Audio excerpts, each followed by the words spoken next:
Ravens flock was going on. I hope everybody enjoyed their week off from having to stress about Ravens football. We were able to watch Wild Card Weekend pretty much stress-free, just seeing how things unfold.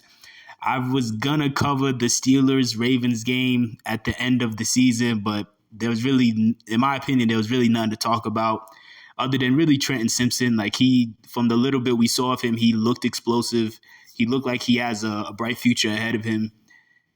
It's definitely a major benefit for him that he's going to be able to, that he got a chance to sit behind Roquan and Patrick Queen.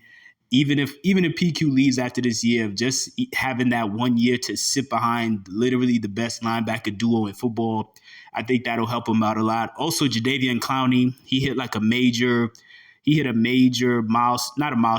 incentive that I believe they said got him either an extra $500,000 or extra $1 million. I know he was really excited about that. But beyond that, there was not really to take away from that game.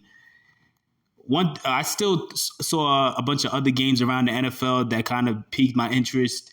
One being the Eagles and the Giants, the Eagles played a lot of their starters in that game, and for the most part, it was pretty meaningless. It wasn't 100% meaningless, though, because it was a game where they could have secured the NFC East title. But to me, for the most part, it was still meaningless because they already had a playoff spot locked up and they still didn't make it anyway. It's just confirmed why I agreed with Harbaugh's decision to not play the starters. Because when you watch that game, A.J. Brown got hurt. He hurt his knee, so he had to miss this playoff game against the Bucs. I'm recording this literally right now as I'm watching the end of the Eagles-Buccaneers game. There's 6 minutes left, and the Eagles are down 16. I highly doubt that they're going to come back. Jalen Hurts literally broke his finger or dislocated his finger in that game. I'm just really glad most of our players didn't play in that last week. It would have just been too big of a risk.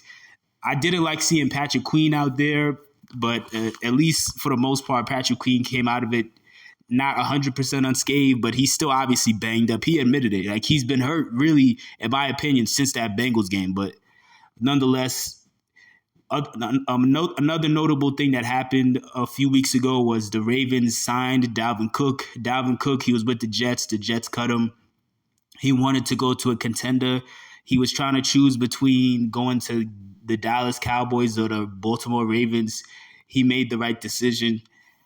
I'm not against this signing, but at the same time, a few weeks ago, before the trade deadline, many people were floating out there the idea of trading for Dalvin Cook.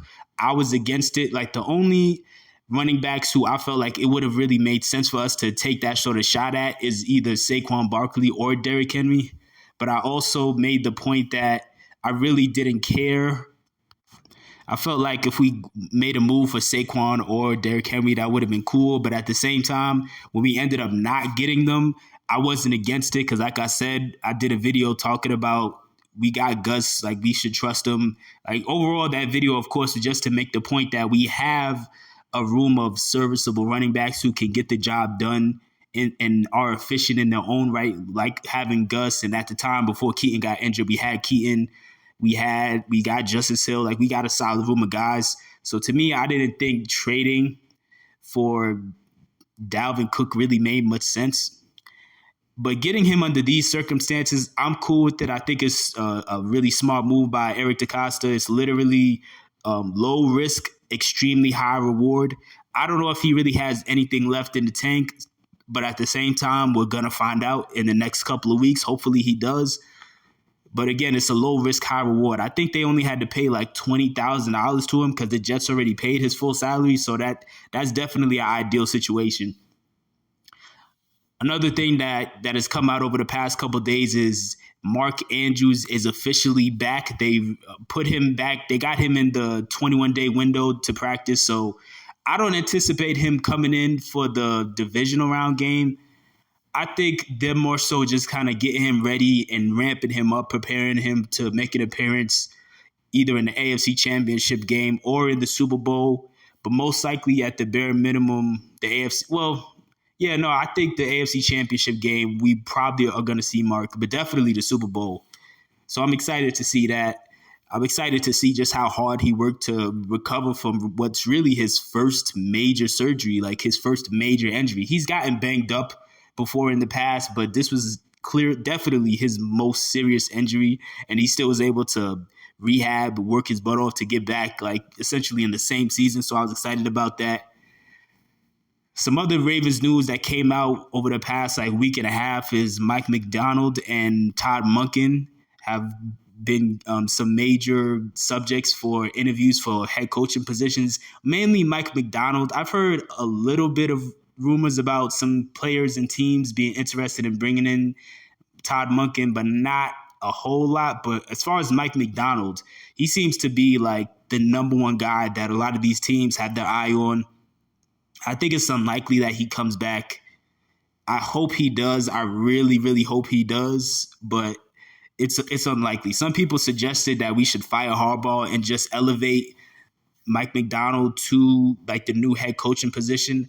I would obviously be cool with that, but I think it's unlikely that happens. I think the only way we would possibly see that would be if Harbaugh decides to retire, but I don't think Harbaugh is going to want to retire right now, so I think it's unlikely. Another thing that came in was the All Pros.